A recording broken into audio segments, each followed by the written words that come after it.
இந்த சிஇஓ சடனா வலி தாங்க முடியாம ரொம்பவே கத்துறாரு. தென் இவருடைய அசிஸ்டன்டும் இவரை செக் பண்ணி பார்த்துட்டு நீங்க இப்ப அப்பாவாக போறீங்க அப்படின்னு சொல்றாரு. காரணம் என்னன்னா அந்த சிஇஓடைய குடும்பத்துக்கு ஒரு மிகப்பெரிய சாபம் இருக்கும். இவங்க ஏதாவது ஒரு பொண்ணு கூட சேர்ந்தாங்கன்னா அவங்களுடைய கழுத்துக்கு பின்னாடி இந்த மாதிரி ஒரு அடையாளம் உருவாகும். தென் இப்ப இந்த அடையாளம் இந்த சிஇஓ மேலையும் இருக்கு. தென் அந்த பொண்ணு பிரெக்னென்ட் ஆயிட்டாங்கன்னா அவங்களுடைய பிரெக்னன்சி வலி எல்லாத்தையுமே அந்த அப்பா தான் அனுபவிப்பாரு. தென் இந்த அசிஸ்டன்டும் அந்த பொண்ணு பிரெக்னென்ட் ஆனதை கன்ஃபார்ம் பண்ணிட்டு ரிப்போர்ட்டும் கொண்டு வந்திருக்கிறான். பார்த்தா அந்த ரிப்போர்ட்ல இதை பார்த்த உடனே இந்த சிஓவும் அலறி அடிச்சுட்டு நேரா அந்த பொண்ணை பார்க்கறதுக்காக போறாரு. தென் அந்த பொண்ணை சாப்பிடுறதுக்கு 5 ஸ்டார் ஹோட்டலுக்கும் கூட்டிட்டு போறான். இப்போ இந்த பொண்ணு ரொம்பவே நர்வஸா தண்ணி குடிச்சிட்டு இருக்கா. தென் இந்த சிஓவும் அந்த பொண்ணு கிட்ட நீ எந்த விஷயத்தை என்கிட்ட மறைக்கிறேன்னு எனக்கு தெரியும், ஒழுங்கா உண்மையை சொல்லுன்னு சொல்றாரு. பதட்டத்துல அந்த பொண்ணு சிஓ மூஞ்சிலேயே துப்பிடுறா.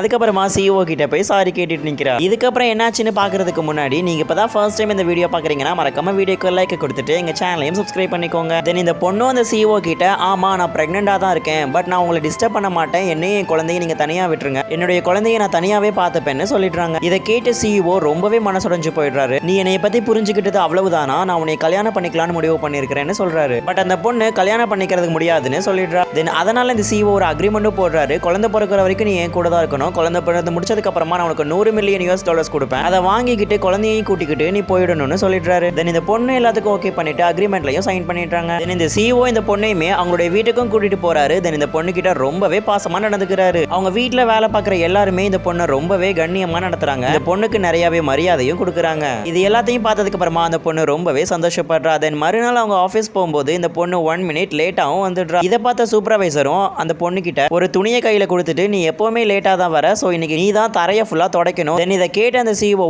ரொம்பவே கோவப்பட்டு என்னுடைய ஒய்ஃபையை நீ இப்படி சொல்வியா, என்னுடைய ஒய்ஃபை கிளீன் பண்ண சொல்றதுக்கு உனக்கு எவ்வளவு தைரியம் இருக்கும், நீ போய் டாய்லெட்டை கிளீன் பண்ணுன்னு சொல்லி அந்த துணியை அந்த சூப்பர்வைசர் கையில கொடுத்து அனுப்பி விட்டுருவாரு.